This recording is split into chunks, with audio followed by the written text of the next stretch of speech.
Main ആയിട്ട് ഇന്നത്തെ ദിവസത്തിന് രണ്ട് പ്രത്യേകതയുള്ളു. ഒന്ന്, ഞങ്ങളുടെ ഇൻസ്റ്റിറ്റ്യൂട്ടിൽ ഇന്ന് ഓണം സെലിബ്രേഷൻ ആണ്. രണ്ട്, ഞാൻ ആദ്യമായിട്ട് മുണ്ടെടുക്കാൻ പോകണം ഗൈസ്. ഈ കാണുന്നതിന്റെ ഒരു മണിക്കൂറത്തെ പ്രയത്നമാണ് ഗൈസ്. ഔട്ട്ഫിറ്റിന് എത്ര റേറ്റിംഗ് കൊടുക്കുന്ന കമന്റ് ചെയ്യാം. ഇവിടെ മോർണിംഗും ആഫ്റ്റർനൂണും ബാച്ച് ബേസ് ക്ലാസ് ആയതുകൊണ്ട് ഇന്നലത്തിലേറെ വണ്ടറിൽ നിന്ന്, കാരണം അവിടെ കുറെ ആൾക്കാരെന്നെ കണ്ട്. ഇന്നലെ പൂക്കളത്തിന്റെ വർക്കിന് പൂ പിച്ചാൻ പറഞ്ഞ നൈസിൽ എസ്കേപ്പ് ആയിനെ. സോ അതുകൊണ്ട് തീരെ അറിയില്ലെന്ന് എന്താ ഇവിടെ പടച്ചു വെച്ചിരിക്കണെന്ന്. ഞാനില്ലാത്തിന്റെ ഒരു കുറവ് പോലെ കാണിച്ചിട്ട് ഡബ്ല്യു സാധനം. പിന്നെ ഓരോരോ ഗെയിംസ് ആയിട്ട് തുടങ്ങി. ഫസ്റ്റ് കസാലകളിന്ന് പാട്ട് പോസ്റ്റ് ചെയ്യുമ്പോൾ സീറ്റിംഗിൽ എത്താ, അതേന്ന് റൂള്. കസാലകളി തൂക്കിയത് ജർമ്മനിന്ന്. ഗെയിംസ് ഒക്കെ ഒന്നുകൂടി ഫണ്ണാവാൻ വേണ്ടിട്ട് IELTS വേഴ്സസ് ജർമ്മൻ എന്നുള്ളൊരു ചെറിയൊരു സംഭവം ഉണ്ടായിരുന്നു. അത് കഴിഞ്ഞപ്പോ പിന്നെ സുന്ദരിക്ക് പൊട്ടിടൽ അറിഞ്ഞിട്ട് ആ ഒരു പരിപാടി കടന്നു. ഇത് ശരിക്കും കോമഡി ആയിരുന്നു. പിന്നെ നാരങ്ങ സ്പൂണിൽ വെച്ച് കടിച്ചു പിടിച്ചു ഓടുക. ഇവന്റെ ഒക്കെ നടത്താൻ കണ്ടില്ല, ലാലേട്ടൻ സ്റ്റൈല് എജ്ജാതി അറിയോ. ഉറിയടിയൊക്കെ ചുമ്മാ സീനെന്ന്. ഇതൊക്കെ നുമ്മ കാണിച്ചു തരാറിഞ്ഞിട്ടെന്ന് ചിലവരൊക്കെ അടിയിട്ടാ. എന്റെ കയ്യിലിരിക്കുന്ന ഈ ഒരു കവറിലായിട്ടാണ് ഗെയിംസിൽ പ്രൈസ് ഫുൾ ആയിട്ട് കൊടുത്തിരുന്നത്. ആ കാണുന്ന കവർ വിതരണട്ടപ്പ് കണ്ടോണ്ടിരിക്കുന്നത്.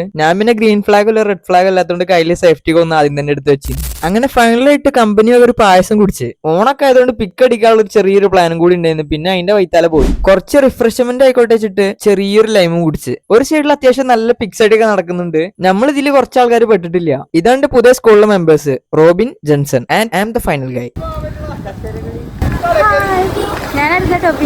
എല്ലാ പരിപാടി കഴിഞ്ഞിരിക്കുന്ന ടൈമിലാണ് ഈ ഒരു മഴ വരുന്നത്. അങ്ങനെ ഇന്നത്തെ എല്ലാ പരിപാടിയും കഴിഞ്ഞ് എന്നെ വലിയ സ്പോട്ടിൽ ഡ്രോപ്പും ചെയ്ത്. ഇവല് ഇവിടുന്ന് വീട്ടിലേക്കും ഞാൻ ഇവിടുന്ന് എന്റെ ഹോസ്റ്റലിലേക്കും വല്ലേ. 1.5 മിനിറ്റിന്റെ ഈ പടം കണ്ട് സഹായിച്ച എല്ലാവർക്കും നന്ദിയുണ്ട്. അപ്പൊ ഓക്കെ ബൈ.